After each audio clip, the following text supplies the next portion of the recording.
You ever notice how some people just can't handle it when you stop reacting the way they want you to? It's almost like the moment you stop feeding into their drama, they start scrambling for control. Toxic people thrive on reaction, attention, and chaos, but there's one simple shift that completely disarms them. And when you do it, you'll see who's really in control of your peace, you or them. Toxic people have one primary fuel source: your reaction. They feed off emotional chaos the way a fire feeds off oxygen, and the moment you take that away, they suffocate. When someone tries to provoke you, criticize you, or twist your words, their goal isn't always to be right, it's to get you rattled, to pull you into a place where they feel powerful and you feel defensive.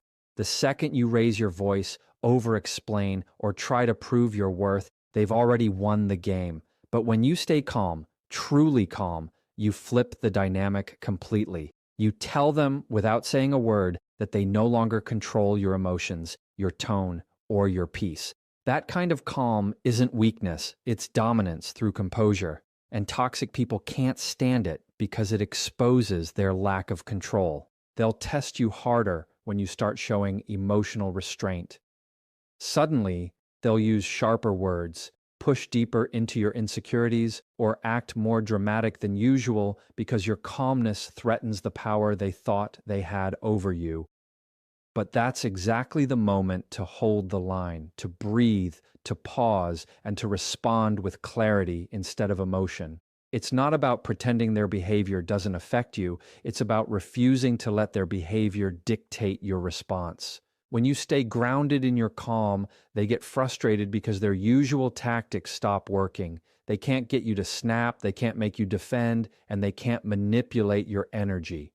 What they're really seeing is a version of you they can't control anymore, and that terrifies them. The truth is, calmness is a boundary disguised as silence. It's your way of saying, you don't get to pull me into your storm. Every time you stay composed, you reclaim emotional space that used to belong to them. That's why toxic people accuse calm individuals of being cold, distant, or uncaring. It's projection. They're not actually upset that you're calm. They're upset that you're no longer providing the emotional chaos they need to validate themselves.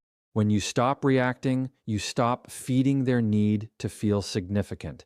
Your peace exposes their dependence on dysfunction, and they hate seeing that reflection of themselves. This isn't easy, especially if you've spent years being reactive, people-pleasing, or over-explaining. Calmness takes discipline. It's a practice of emotional maturity.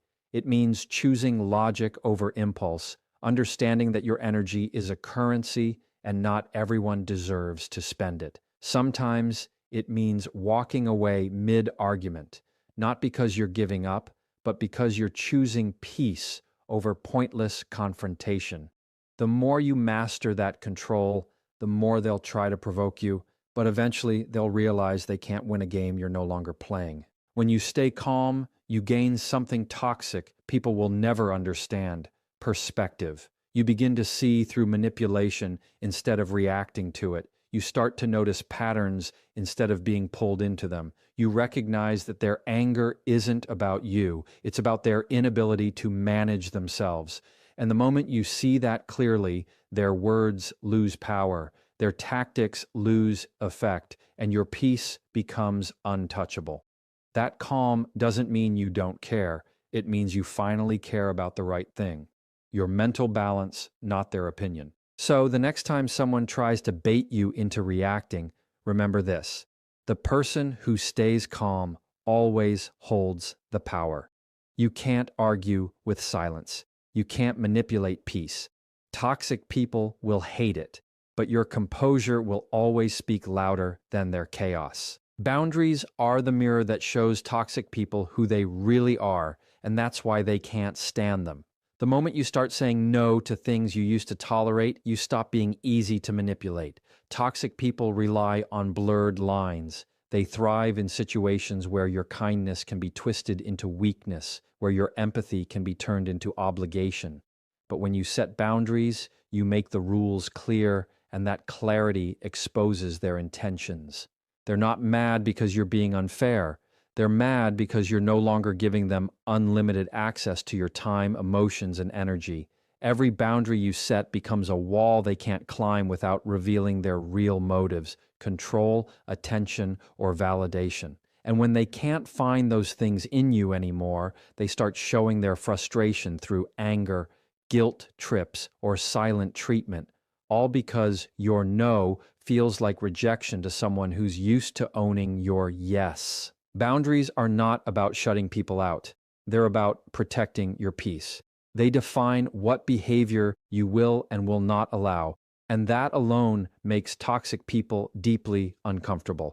Because boundaries require accountability, and accountability is something toxic personalities run from.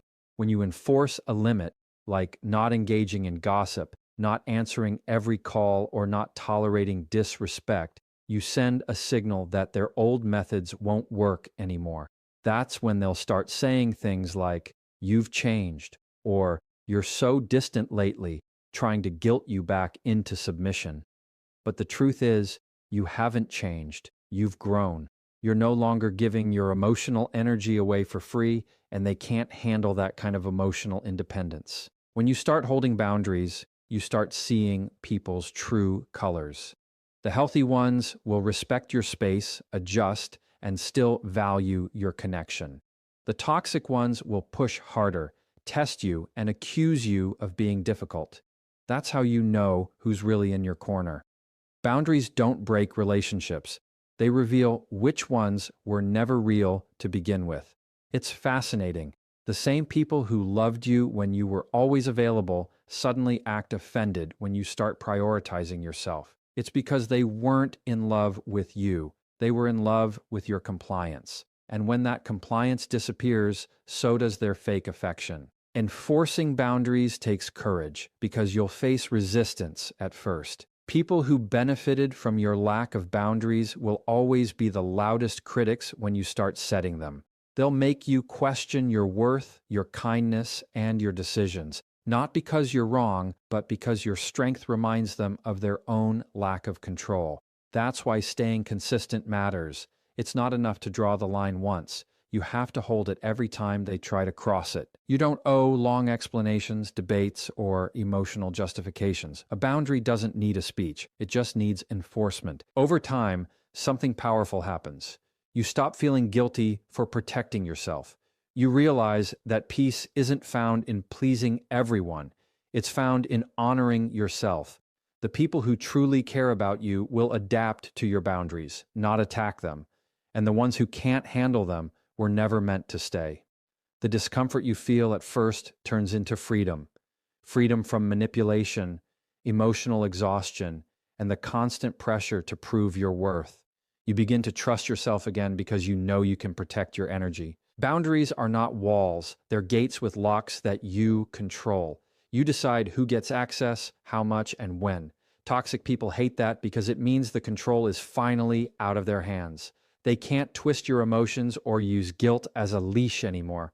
You're not rude for setting limits, you're responsible for doing it, and the moment you realize that, their power over you ends, quietly, confidently, and completely. Silence is one of the most powerful tools you have against toxic people, and it drives them absolutely insane. They depend on your reactions, your explanations, your defenses, your need to be understood, because that's how they keep control. The more you talk, the more information they gather to twist, manipulate, or use against you later. But when you choose silence, you take that power away.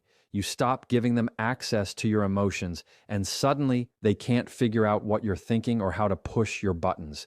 That uncertainty eats at them because they can't stand not being able to control the narrative.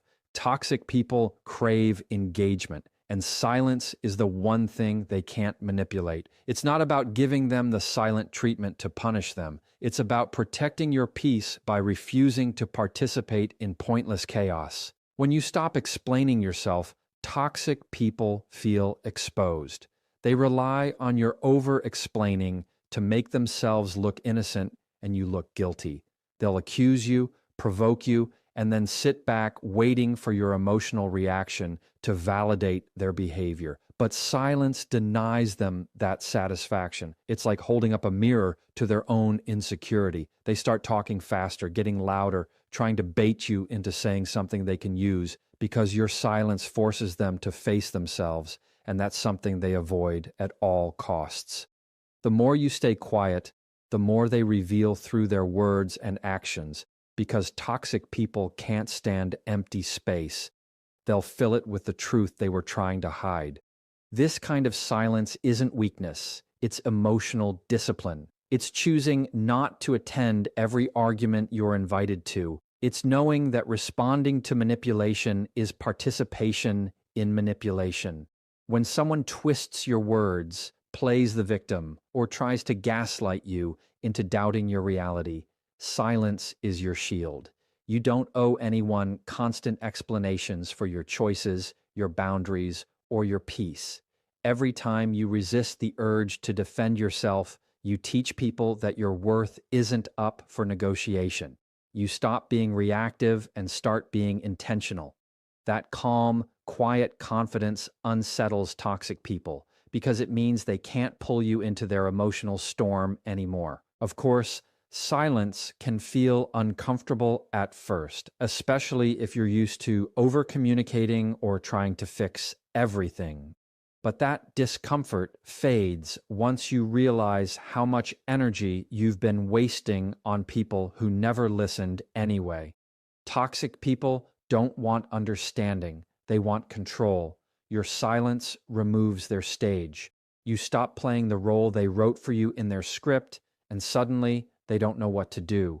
They might accuse you of being cold, heartless, or distant, but that's just projection.